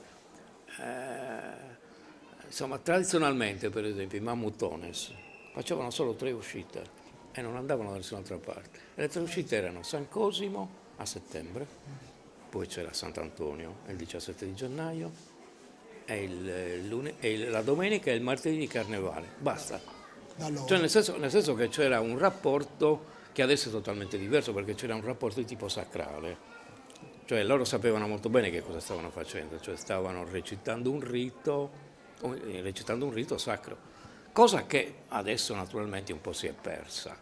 È un bene e un male, è la società che è cambiata, la società che non si riconosce più in queste manifestazioni, se non per quegli elementi che dicevamo prima, cioè di appartenenza della comunità. Però credo che vada bene, cioè nel senso che queste sono manifestazioni aperte, ed Forse è bene dobbiamo che la gente trovare ci veda. le contromisure a questi rischi. Certo. Bene, ancora pubblicità, poi torniamo in diretta da Santo Lussurgio, salutiamo Paolo Giano. Grazie mille.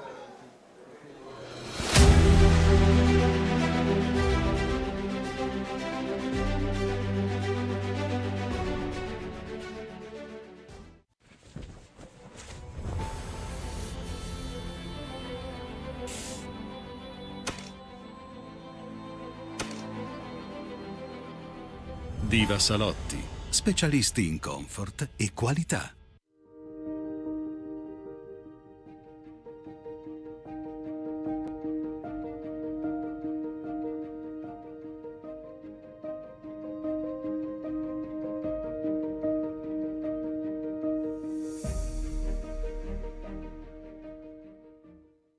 Infissi Cicu. Realizziamo ed installiamo serramenti in alluminio e carpenteria metallica, vetrate panoramiche, pergole bioclimatiche, porte e cancelli. Infissi Cicu. Passione, professionalità e qualità artigianale. Siamo al centro della Sardegna, nella provincia d'Oristano. Telefono 0783 85 93 93 o su WhatsApp al 348 52 03 921. Benvenuti in Riso I Ferrari, un'azienda fatta di tradizione, passione, innovazione e sostenibilità.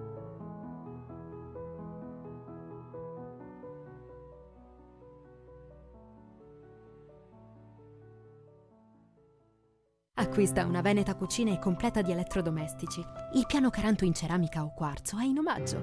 E puoi pagare a 24 mesi, tasso 0, TAN 0, TAEG 0, salvo approvazione finanziaria. Regolamento presso il punto vendita e su venetacucine.com. Veneta Cucine. Più spazio, più liberi.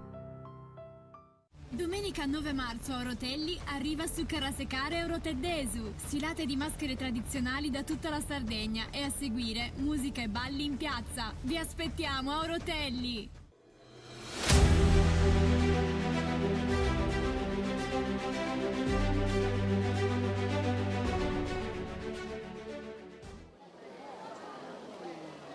Da Sacrale Nanti di Santo Lussurgiu, c'è un momento di pausa nel discese perché credo che stiano rullando il terriccio del percorso. Do la benvenuta ad Angela Meloni, che è una ragazza lussurgese che abita proprio sulla Carrelle Nanti e quindi vive con particolare emozione queste giornate, queste discese, ma tu fai parte anche di un'associazione, giusto, che si chiama AIDOS, che organizza i Canticos in Carrella. Mi vuoi parlare di questa associazione e che cosa fa prima di questa carrella? Allora, l'associazione AIDOS è nata nel 2007, quindi diciamo che ci sono nata, appunto perché mio padre, facendo parte del Cordo Lussurgesu, essendo appunto parte del fondatore della manifestazione, è come se fosse uno stile di vita, diciamo, no? La prima edizione si è tenuta nel 98 e poi da lì, siccome ha avuto grande successo, si è portata avanti. Noi organizziamo praticamente una serata che comprende tutto il giorno, partendo dalle 3 fino alle 9 di sera, dove si tiene un itinerario dove si esibiscono molti gruppi, non solo sardi, ma anche esteri come... E questo quando si svolge? Il sabato? Il sabato prima della prima discesa. Sì, esatto, prima della prima domenica discesa. di prova. E quindi non soltanto canto a concordo, ma anche altri tipi di musicalità. Sì, esatto, come per esempio il canto a tenore, oppure anche di paesi esteri, come per esempio quest'anno sono venuti i Cafferzi dall'Abruzzo e anche un coro scozzese. Quindi insomma si sviluppa una cultura, diciamo, grazie a questa Quindi grazie manifestazione. all'accoglienza, grazie a Sagarrella c'è anche questo scambio culturale con diverse realtà anche non soltanto italiane. Che cosa hanno in comune queste esperienze di cui mi stai parlando? È un senso di appartenenza e di identità così spiccato? Un senso di identità non soltanto regionale ma anche di queste comunità che vi accomuna per esempio agli abruzzesi di cui mi hai parlato? Beh, per esempio appunto il fatto che abbiamo comunque molti gruppi, diciamo, che appunto si occupano di trasmettere cultura attraverso la musica, quindi è una cosa che ci accomuna molto e grazie a queste manifestazioni una cosa che ringrazio appunto a questo sono le scoperte che si fanno, non solo della propria terra ma anche delle altre regioni e non solo. Quindi la possibilità di aprirsi a realtà Esattamente. così esaltanti. Ecco, tu abiti a Sagarrele Nanti.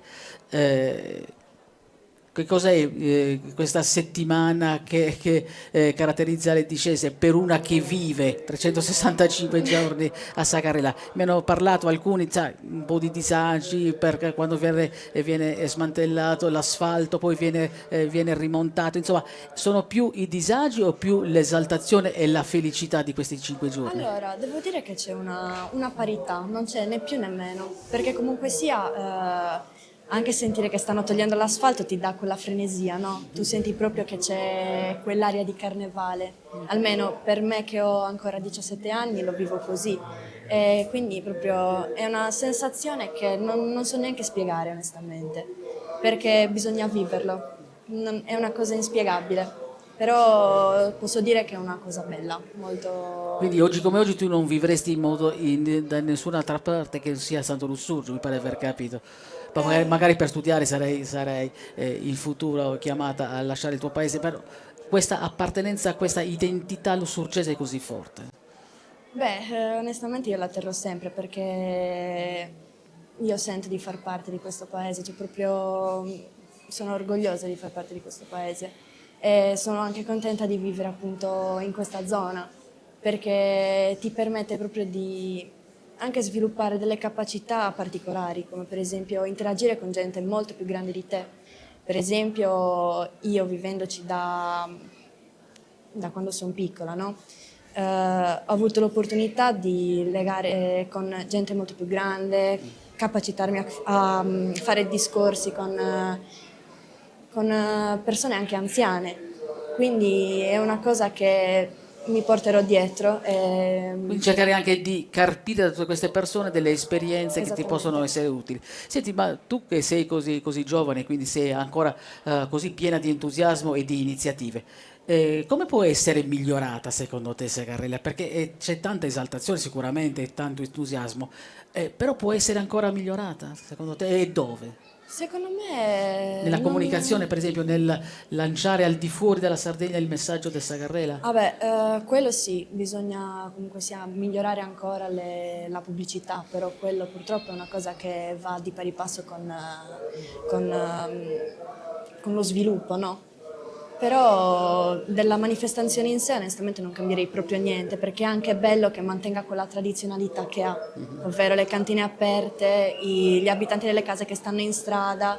È una cosa che secondo me deve rimanere anche per riportare un po' alle origini della manifestazione, ecco. Ecco, io ad esempio ieri sera ho visto tante terrazze affollate di persone che magari non si conoscevano, ecco, quindi anche questo è il momento della fratellanza. Nicolò, ma la tecnologia può aiutare manifestazioni come queste oppure può essere soltanto un ostacolo?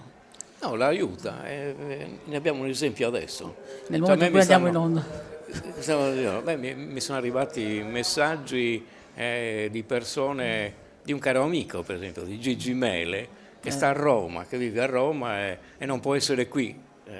Gli ho detto, Gigi, tu ci manchi, e gli ho detto, tu non puoi immaginare, mi ha risposto quanto ci mancate voi.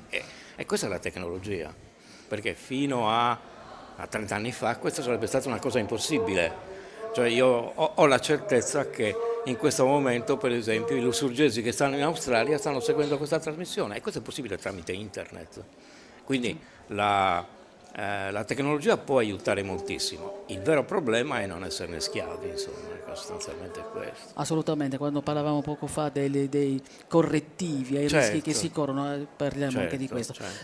Angela, tu hai mai cavalcato? Non cavalchi solitamente? No, non ho mai praticato. Hai un desiderio di questo tipo? Ti piacerebbe? Oppure è un qualcosa che in qualche modo non fa parte delle tue attitudini, dei tuoi atteggiamenti?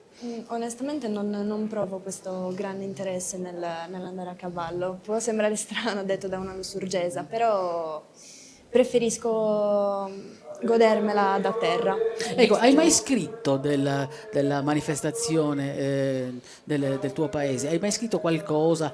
Ne hai parlato con amiche o amici che stanno fuori? E come l'hai descritta, Sagarrela? L'ho descritta come una manifestazione molto importante, a volte anche un po' quasi sottovalutata, no? E invece se sai da dove guardarla e con chi guardarla è una cosa che proprio ti dà adrenalina pura. Bravo, hai detto una cosa molto molto molto interessante. Da dove guardarla, quindi non soltanto dal luogo fisico, ma anche da quale angolazione Esatto. considerare come una manifestazione che è una parte importante della vostra vita e poi con chi guardarla. Hai avuto modo anche in questi giorni di ospitare degli amici o delle amiche che vengono da fuori? Sì. E la reazione qual è stata? Beh, diciamo che all'inizio erano un attimo preoccupate da vedersi i cavalli arrivarsi quasi addosso, no? Perché ti dà quella sensazione. Però dopo la prima, aver superato quella paura che anche io avevo, la prima volta che sono stata in strada, gli è piaciuto molto, ecco. E quindi penso che tornerà. Insomma, abbiamo un'altra esponente della Proloco che può in qualche modo facilitare anche il senso della comunità. Ecco, quindi mi hai detto che tu non cavalchi e non fa parte dei tuoi desideri, delle tue aspirazioni per il futuro. Ecco, ma abbiamo detto anche che hai scritto della Sagarrela. Ti piace anche fare foto, riprendere con un video in qualche modo, anche per ciascuno di noi si estrinseca a modo suo quelle che sono le inclinazioni. Ti piace anche realizzare dei video da questo punto di vista? Che cosa ti interessa? Più la gara o più... Ecco, ad esempio in questo momento stiamo osservando degli spettatori che sono anche loro parte dello spettacolo. Ti piace anche riprendere da questo punto di vista quello che sta al di là del Sagarrela? Beh, certo, perché mostra com'è nella realtà, non fa vedere soltanto i cavalli, perché è anche giusto far vedere il mondo che c'è dietro, no? Vedere la gente che si diverte, che sorride, no? È una cosa molto bella da far vedere alla gente, insomma, lo trovo una cosa corretta. Nicolò, abbiamo parlato poco fa del carnevale negli altri centri della Sardegna, ma hanno qualcosa, a parte della giostra del lunedì, qualcosa di particolare anche in comune con altre zone d'Italia? Io non ne vedo tantissime, a dire il vero. Poi ci sono anche delle manifestazioni che sono seguitissime, ad esempio abbiamo parlato del carnevale di Venezia, quello di Viareggio, certo. di Putignano, insomma ce ne sono tante. Però la Sardegna continua a mantenere una peculiarità che davvero non ha uguali in tutte le altre Sicuramente. regioni. Poi è anche vero che maschere tipo i mammutone si sono un po' diffuse, che ne sono nell'arco alpino, in area germanica, oppure naturalmente in Grecia e nei Balcani, però le loro manifestazioni non sono legate al carnevale, sono più legate a volte all'inverno, a volte a una festa di primavera. Tenendo conto che anche il carnevale alla fin dei conti è una festa di primavera, però non cade in quei giorni. Legata al mondo al mondo agrario, soprattutto, quindi contadino, certo. Insomma, i raccolti, Certo. Beh, anche questa è così, certo. però anche il carnevale è così. Voglio dire, però noi cosa abbiamo? Abbiamo che durante questi giorni in Sardegna c'è una densità di manifestazioni incredibile. Cioè veramente un altro luogo, no? rispetto al resto del mondo, almeno d'Europa, almeno per quel che so io. E quindi per un eventuale viaggiatore che vorrebbe venire ha solo l'imbarazzo della scelta. Assolutamente, anche perché hanno dei tratti in comune, ma sono tantissime cose diverse, cioè quella col Via d'Oristano che potrebbe rimanere simile a quello di Sant'Orsuggio non è la stessa cosa. Assolutamente. No? Così come Sant'Orsuggio è diversa da Mamoiale, è diversa da Fonni, è diversa da Orotelli, da Ottana, quindi sono cose che hanno una loro singolarità e una loro riconoscibilità. Noi sardi abbiamo una ricchezza culturale e una varietà culturale che non c'è da altre parti. Angela, ti faccio un'ultima domanda, poi ti congedo anche perché penso che voglia tornare ad affacciarti sulla strada per seguire sull'Unis de Sabuda. Ecco, tu mi hai parlato di come potrebbe essere migliorata dal punto di vista della comunicazione, ma c'è un rischio che tu vedi per Sagarrela? Che cosa potrebbe potrebbe perdere in tempi moderni Sagarrela e che potrebbe in qualche modo snaturarne anche l'essenza di questa appartenenza? Beh, posso dire che molto spesso i giovani, no? Si concentrano per lo più a fare foto, video e non a godersi in sé il momento, perché è un momento conviviale, dove tu vai nella casa di qualcuno e vieni invitato senza aspettarsi niente in cambio, no? È una cosa che un po' mi dispiace, perché onestamente io preferisco guardare la manifestazione anziché mettermi a fare il video, anche perché per esempio nella zona dove vivo io, no? È anche un po' rischioso mettersi a fare il video, perché purtroppo guardando magari il telefono non hai la sensazione della distanza effettiva che c'è tra l'animale e noi, e molto spesso il cavallo passa a un metro dalla porta, anche meno qualche volta, esatto, perché lì c'è una curva e molto spesso viene tagliato. Quindi tu mi stai dicendo vorrei invitare i miei coetanei a godersela più dal vivo, questa esatto. manifestazione così bella, che non cercare di mediare attraverso la macchina fotografica o il telefonino, quella che è una realtà da vivere assolutamente. Esatto. Questo è il messaggio che vuoi dare? Sì, ok, se ci sta a fare foto, ovvio anche per ricordo, magari anche per postarle, per pubblicizzare, però vedo che sono Più interessati esatto, all'atto meccanico di riprendere sì, che non... anziché a goderselo. Che è molto meglio goderselo, anziché poi riguardarlo sul cellulare dopo. Benissimo, benissimo, grazie per questo tuo messaggio e anche ti faccio i complimenti per la tua maturità e per quello che fai e per una comunità così importante e così bella come quella di Santo Lussurgio. Grazie Angelo. Allora, abbiamo parlato, se i giovani sono così possiamo stare tranquilli. Sì, no, anche perché insomma Angela è una dimostrazione di una continuità insomma, che la trasmissione intergenerazionale non si è interrotta. Sì. E poi è questa cosa che detta da lei assume un valore fortissimo, no? Questa A me differenza, devo dirti che mi è piaciuta molto. anche a me, perché cioè, questa cosa della differenza tra la vita vissuta e la vita rappresentata, no? Che è il tema di un corso di studi universitario, no? Rendiamoci conto, lei Questa continua mediazione che in poi... poche parole lei ha descritto benissimo qual è il problema, uno dei problemi attuali.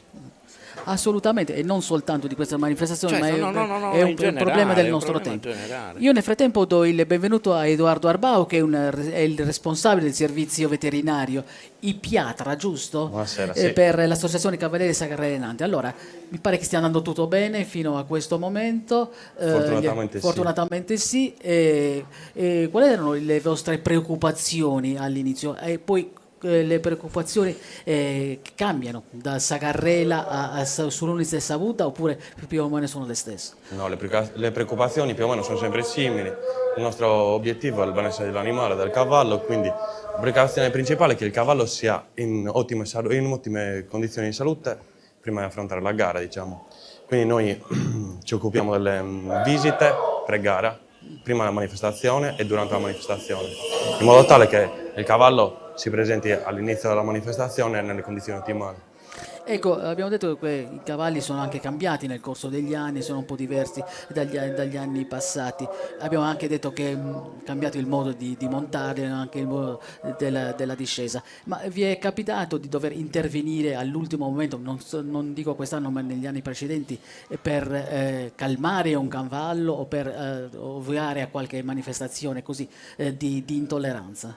No. Magari ci è capitato di intervenire su qualche cavallo che ha avuto qualche piccolo problema, qualche piccola ferita, abbiamo ritirato l'animale, magari qualche accenno di zoppia e quindi il cavallo non poteva continuare la manifestazione. Quindi è stato sostituito? È stato sostituito oppure è stato ritirato, il cavaliere per il benessere dell'animale ha ritirato l'animale e ha finito la manifestazione. Ecco, ne parlavamo ieri anche di questi animali, non sono mai interi i cavalli che corrono? No, sì, sono presenti anche cavalli interi, anche oggi. Ma non è un rischio? No. È indifferente l'animale intero, magari un animale che ha un carattere un po' più brioso, caratteriale. Per esempio il cavallo grigio che vediamo in questo istante è un cavallo intero. Ah, ecco, quindi pensavo che in qualche modo ci fosse un po' di preoccupazione per i cavalli interi. Non cambia Ecco. niente assolutamente. Allora, vogliamo fare la cronaca insieme. Chi sono questi cavalli, da dove provengono, se li hai riconosciuti ovviamente? Si conosce che il cavallo si chiama un cavallo di Budoni, un cavallo grigio, è monta Enzo Campus, è un cavallo intero, come dicevo, un cavallo che ha 14 anni, un cavallo esperto che ha già partecipato 14 anche anni. l'anno scorso, mi pare un 14 anni. Ha partecipato anche l'anno scorso a Sagarrele Nanti. Ecco, ci sono l'età media più o meno degli Allora, dei l'età cavalli media che partecipano messa a in Sagarrela? questa manifestazione devono avere tutti minimo 4 anni compiuti per legge e massimo 16 anni. Il cavallo che supera 16 anni non può partecipare alla manifestazione. Quali sono i rischi di un cavallo invece al di sotto dei 4 anni e al di sopra dei 14? È proprio dei una 16? legge, il decreto Martini, che stabilisce che un cavallo inferiore ai 4 anni non possa partecipare a nessun tipo di manifestazione, deve avere 4 anni compiuti.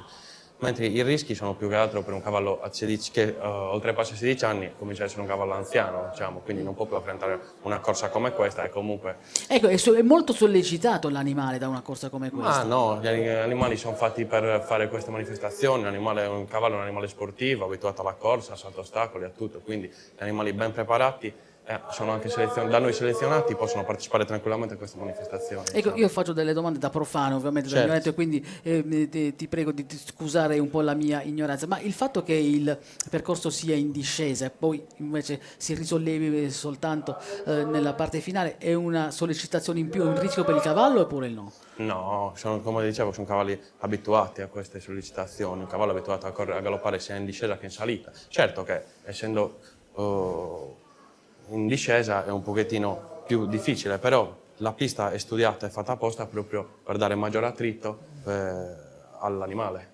Ecco, ci sono anche cavalli che partecipano anche ad altre manifestazioni, Sì. fuori in Sardegna e anche fuori. Quindi insomma sono cavalli abituati alla competizione in qualche Sono modo. abituati sia alla competizione, sia alle persone, ai suoni, ai rumori, alla musica, sono abituati a tante cose questi animali che partecipano a queste manifestazioni, mentre magari altri animali sportivi che conoscono solo i campi gara, il salto ostacoli oppure un ippodromo, è diverso. Ecco, dal punto di vista invece dei cavalieri hanno degli speroni non particolarmente pungenti, No, giusto? non sono più ammessi degli speroni aggressivi, cioè ci sono dei tipi di speroni permessi e altri no. Quelli a punta, affilati, Non si possono più utilizzare. Sono penetranti, non possono più essere utilizzati. Vedo essere una parezza addirittura con qualcuno vestito da suora o sbaglio? Insomma, Sì, si sono scambiate le copie, Ci sono forse. scambiate le copie. Non mi pare che non abbia battuto il Savut, davvero, vabbè, conta poco a quel punto, vale la bellezza della discesa, la compostezza, ma anche l'armonia nei confronti Dell'unione col compagno. dell'unione del compagno. Ecco, da questo punto di vista, qual è che una parezza è veramente esaltante? Abbiamo detto dell'accordo, dell'armonia col compagno, dell'armonia con l'animale che stai montando, e poi che cosa ci vuole per una bella parezza? Per una bella parezza deve essere tutto il contorno armonico, nel senso devono essere in armonia cavallo e cavaliere, cavalli tra di loro e i compagni. Quindi il tutto... Ah, ecco, non avevo considerato questo, anche i cavalli tra di loro. Certo. Ma si I sono cavalli si verificati. accettano, sono abituati magari già dai giorni precedenti, Ecco, perché ci sono anche dei cavalli si crea un che affiatamento tra loro. in qualche modo hanno una competizione tra di loro o hanno una particolare antipatia No, per però quell'altro. tra di loro trovano un feeling anche loro e quindi si uniscono per la manifestazione. Più cavalli o più cavalli? Non è indifferente. Assolutamente. Indifferente Corrono allo stesso modo? Sì, magari c'è qualche maschio un po' più forte e basta. Tu sei proprietario anche di cavalli? No, per ora solo veterinario. Per ora soltanto veterinario, quindi per ora Liguri. Grazie Grazie Renato, a per voi, la tua buona serata, partecipazione arrivederci. complimenti per il tuo lavoro, in bocca al lupo. Ecco, abbiamo parlato ovviamente di cavalli, non sapevo che ci fosse necessario anche un accordo tra i cavalli oltre che tra i cavalieri, certo, quindi certo, insomma è assolutamente... Intanto ci godiamo queste parezze a San Nicolò, abbiamo visto gente mascherata in modo Sì. veramente singolare. Ma qui insomma c'è sempre stata questa cosa di una maschera, noi abbiamo anche immagini molto, molto vecchie, direi antiche, e c'è sempre... d'altronde la prima testimonianza di questa corsa, testimonianza scritta, che nel Casalis del 1842 dice i lussurgesi amano correre a cavallo in maschera.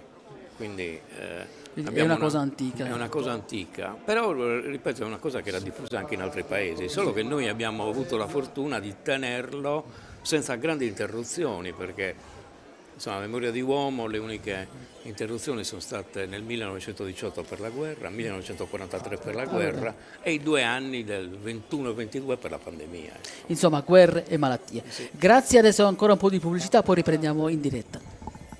Possono partire, attenzione, liberare il percorso e partono Andrea Meloni ed Emanuele Ledda, eccoli che passano in questo istante in piazza San Sebastiano, tengono unita ancora Savarezza, non tentano l'abbattimento delle galline e terminano ancora mantenendo unita Savarezza fino al termine. Emanuele Ledda, 16 anni, esordiente di questa edizione e anche quest'anno registriamo la partecipazione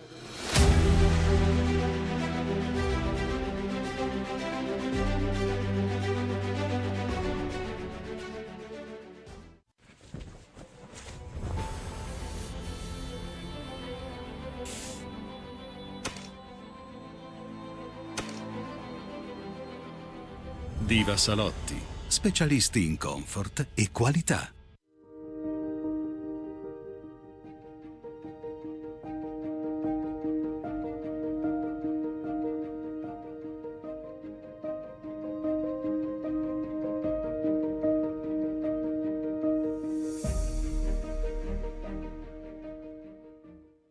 Infissi Cicu. Realizziamo ed installiamo serramenti in alluminio e carpenteria metallica, vetrate panoramiche, pergole bioclimatiche, porte e cancelli. Infissi Cicu. Passione, professionalità e qualità artigianale. Siamo al centro della Sardegna, nella provincia d'Oristano. Telefono 0783 85 93 93 o su WhatsApp al 348 52 03 921.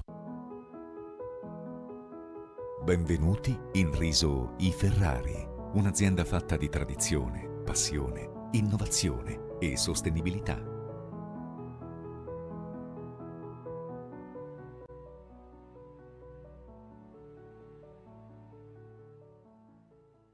Acquista una Veneta Cucina e completa di elettrodomestici. Il piano Caranto in ceramica o quarzo è in omaggio. E puoi pagare a 24 mesi, tasso 0, TAN 0, TAG 0, salvo approvazione finanziaria. Regolamento presso il punto vendita e su venetacucine.com. Veneta Cucine. Più spazio, più liberi. Domenica 9 marzo a Orotelli arriva su Carasecare Eurotedesu, sfilate di maschere tradizionali da tutta la Sardegna e a seguire musica e balli in piazza. Vi aspettiamo a Orotelli!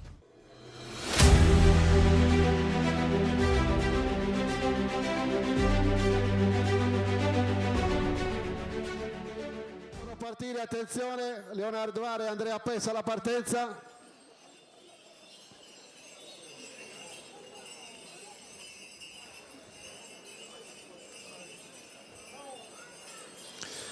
Eccoli pronti, attenzione, e partono!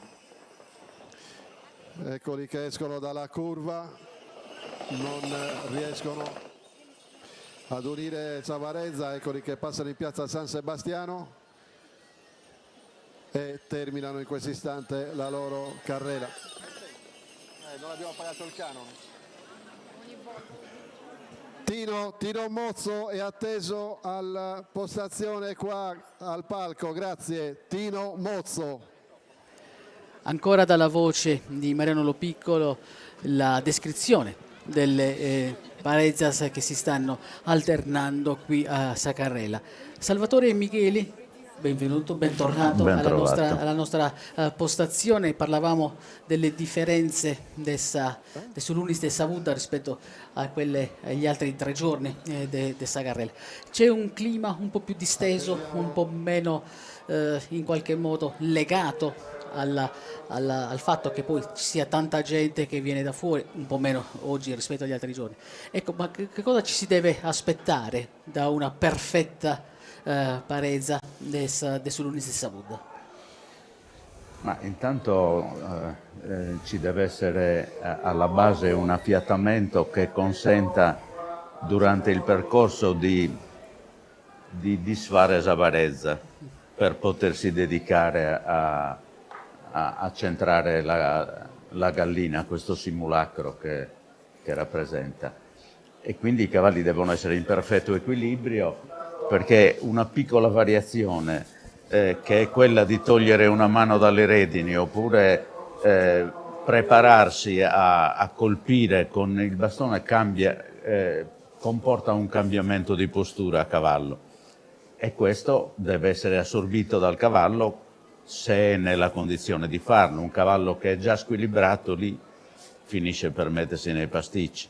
Ecco, ma anticamente o anche in tempi più recenti è esistito qualcosa che abbia rappresentato una scuola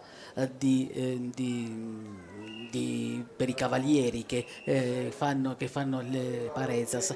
Voglio dire, c'è qualcuno che ha inventato anche un suo stile particolare che poi è stato copiato da altri, oppure che è stato contrastato da altri?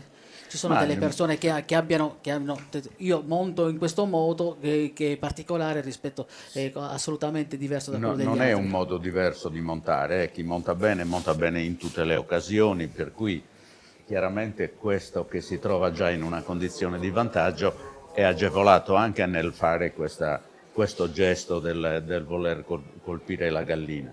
Ma alla base c'è sempre una tecnica del montare a cavallo, che parte da una postura corretta, e questa ci consente poi di applicare gli aiuti di comunicare col cavallo nel modo più corretto possibile.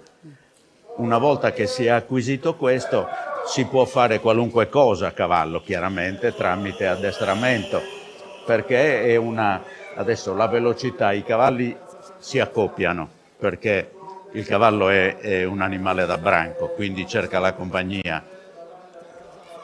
L'aspetto principale dell'intesa è abituare i cavalli a stare assieme, perché nel contempo il cavallo è anche competitivo, è un agonista. Se noi esaltiamo l'aspetto agonistico, vediamo che i cavalli sono lì che si litigano, uno arriva, l'altro passa, e non ci sarà mai l'intesa di una parezza armonica. L'armonia è il mettere insieme tutte queste caratteristiche, no? L'equilibrio, la postura corretta del cavaliere, la capacità di intervenire nel modo corretto. E questo cosa rappresenta? Rappresenta che l'assetto della pariglia, che è un'espressione che comprende tante cose, partendo dalla posizione, equilibrio, sensibilità, senso del ritmo, del galoppo, che sono tutte cose racchiuse in una definizione che è senso del cavallo, ma è una cosa molto profonda. Quindi bisogna sentire anche il cavallo, Esattamente, cioè il cavaliere, non ci può essere intesa se non si anche pur senza parlarsi, fondersi ovviamente, col cavallo, creare un'unica entità è la cosa, è l'essenza dell'equitazione, dell'arte del montare a cavallo. Ecco, da un altro punto di vista, io cito quella che è stata una mia fonte di informazione principale, dovendomi preparare alla telecronaca del Carrelle Nanti, che è lo splendido libro di Manuela Arca. Quando Manuela descrive quello che è il ruolo delle donne a Sagarrela, dice che anche che storicamente le donne erano in seconda fila, cioè assistevano magari dietro i loro mariti, dietro il loro papà a Sagarrela, ma non erano protagoniste principali. Questo non è un fatto un po' sgradevole, Salvatore? Sgradevole che viene dalla cultura. Adesso, se noi pensiamo che lo sport equestre in generale è praticato per l'80% dalle donne ed è un misero 20% dai maschi, la dice lunga. Grazie a Dio, io aggiungo, chiedo scusa. Perché la donna, intanto a cavallo la forza è un qualcosa che non serve a niente. Prevale la sensibilità e il tatto. Quindi chiaramente le donne sono avvantaggiate in questo. Quando noi pretendiamo di vincere il cavallo o di imporci al cavallo con la forza, siamo già perdenti, perché il cavallo pesa 7-8 quintali, i cavalli grossi, ma metti anche 5-6 rispetto alla forza che può esprimere un uomo. Io da 80 kg, insomma. Quando ce li ha. È perdente, sicuro perdente. E quindi questo ruolo delle donne ha ancora un valore, o anzi è un valore superiore al tuo Io un po', modo di adesso vedere. da pensionato, mi occupo ancora di equitazione, di insegnare l'equitazione. Le interlocutrici sono femmine, sono donne. I ragazzi sono rarissimi. In una ripresa di 10 ragazzi, forse 1 o 2 maschietti, le altre sono tutte ragazze. Ecco, la prima volta che tu vedi una ragazza o un ragazzo che vuole montare, che vuole imparare a montare, la prima cosa che dici qual è? Non avere paura o fidati del cavallo che stai per montare? Qual è la primissima cosa? Un po' e un po'. La primissima cosa è convincere i ragazzi che la paura ce l'hanno tutti. Non è una cosa personale, la paura ce l'hanno tutti. La si vince con la pratica. La sicurezza la si acquisisce seguendo le regole. Seguendo le regole. Mai fare di testa propria. Quindi. Assolutamente. Prima cosa una postura corretta, perché bisogna imparare a comunicare col cavallo. Ma non è che gli raccontiamo le barzellette al cavallo. Comunichiamo attraverso dei gesti, degli aiuti, le redini.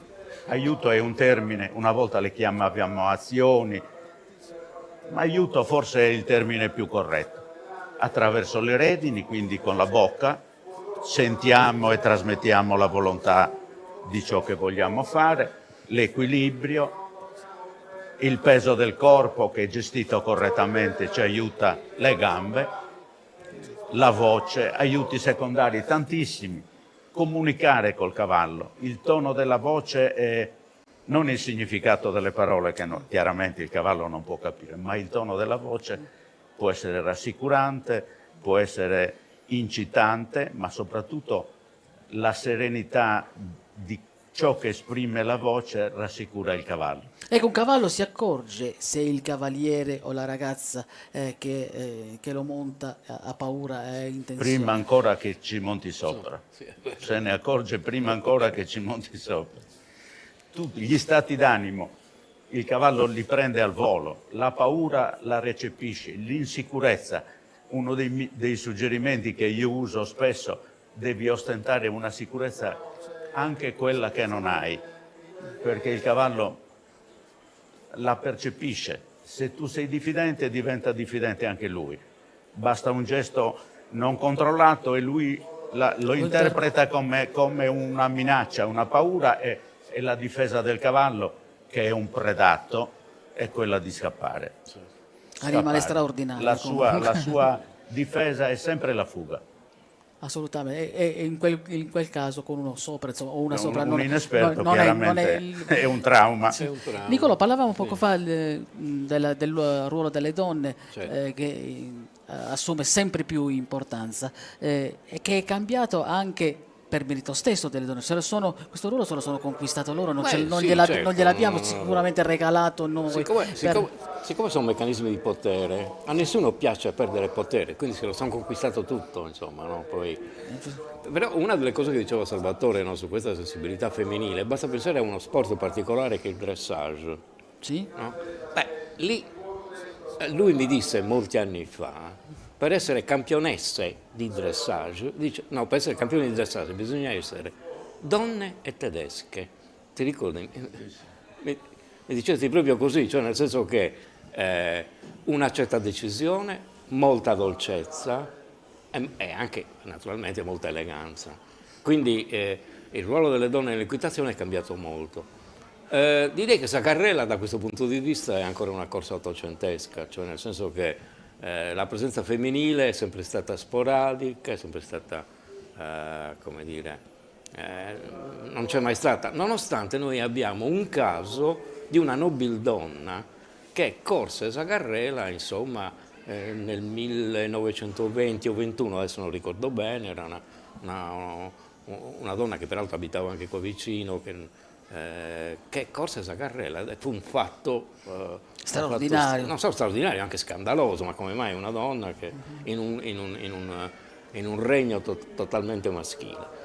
Però ecco, questa è una delle cose che sicuramente cambierà, ne sono convinto, cioè nel senso che man mano che va avanti il tempo le donne conquisteranno anche Zagarrela e molti si faranno da parte, molti uomini. Ma proprio in virtù dei numeri che dava Salvatore. Sì. Se noi abbiamo l'80% di persone l'80% di donne che praticano l'equitazione e un 20% di maschi che lo praticano, il risultato quale sarà? Sarà che le donne entreranno anche qui, entreranno in grande numero. No, è un fatto puramente statistico. È inevitabile. Cosa gioca un ruolo molto importante? Le scuole di equitazione. Certo, adesso qua non c'è una scuola di Zagarrelenanti. Certo. Però vediamo la Sartiglia, ad esempio, ci sono già complessi composti da sole donne. Però vengono o da un pony club, da un Jara club o dalla scuola di equitazione, che le mette nelle condizioni di poter montare bene a cavallo e poi non c'è nessuna difficoltà a cimentarsi. Il caso che citavi tu, allora a cavallo ci montavano tutti se volevano muoversi e quindi era più logico che una donna allora facesse anche queste cose, perché faceva tutto.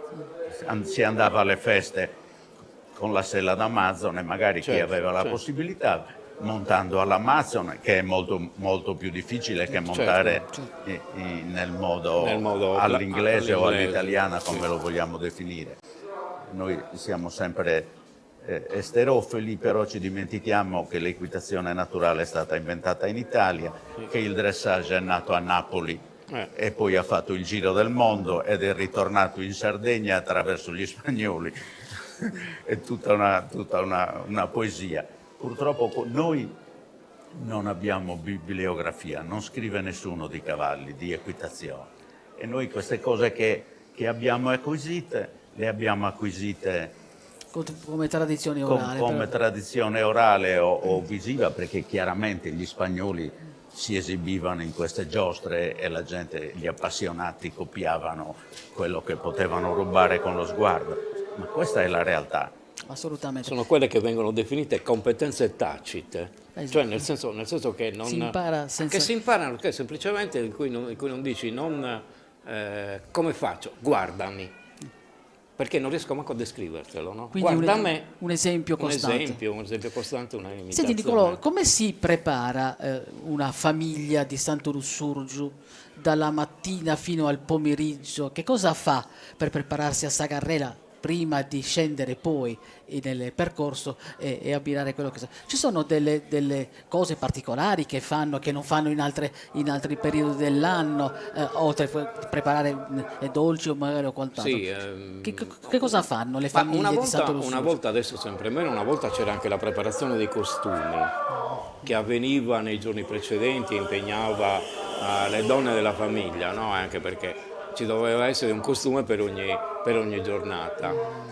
E poi diciamo che c'è anche questo meccanismo... Scusami se ti interrompo, intanto dalle immagini abbiamo visto che entrambi i cavalieri hanno buttato giù Sabutta, quindi insomma una grande discesa questa. Scusami se ti interrompo. No, dicevo, e poi c'è lo stato d'animo che è interessante, che è lo stato d'animo di incoraggiamento, ma nello stesso tempo di vigile attesa.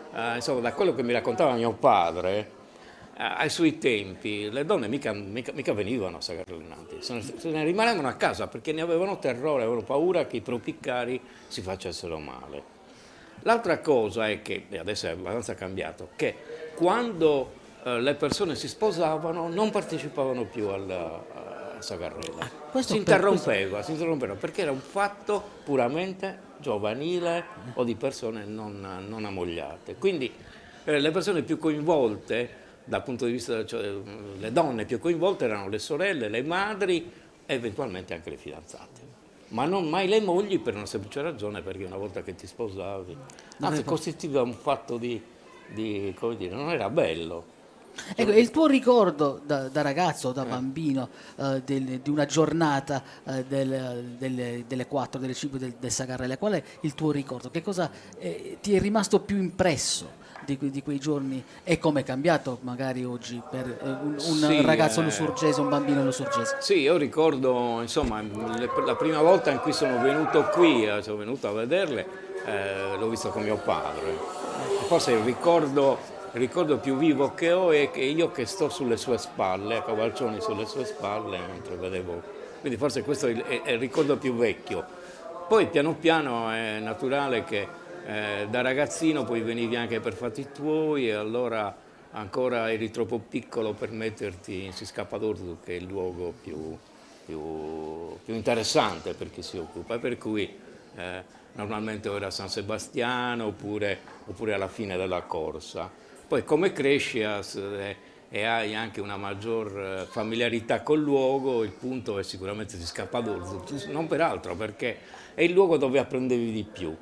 Perché E la partenza è il luogo in cui... il luogo è il luogo dove si radunavano i cavalieri anziani, ti descrivevano i cavalli, c'erano le critiche, perché c'erano anche quelle, cioè c'era tutto un ambiente di persone estremamente informate e anche una trasmissione di tipo di memoria. Quindi dalle quali apprendere questo. Dalle quali apprendere, una trasmissione di memoria, perché ti citavano casi che appartenevano ad anni, a volte anche ad anni molto lontani, insomma, quando erano persone molto anziane. No? Quindi per godere del Sagarrela Siscapadurdu è ancora il posto migliore? Sì, vedi la partenza. Vedi la partenza, chiaramente quando una parezza parte già composta dall'inizio, il seguito è conseguente, chi ben inizia è alla metà dell'opera. E l'arte, la cosa importante sta nel cercare il momento, affiancare i cavalli, di stabilire la partenza. Ed è una cosa molto importante, che è frutto di allenamento dei cavalli, abituarli a stare assieme, lo dicevo prima. I cavalli poi quando si conoscono si cercano, non devi fare fatica a farli stare assieme, ci vogliono stare loro, perché di fronte a tutto il resto che li circonda, che è motivo di paura, il pubblico, le case, i rumori,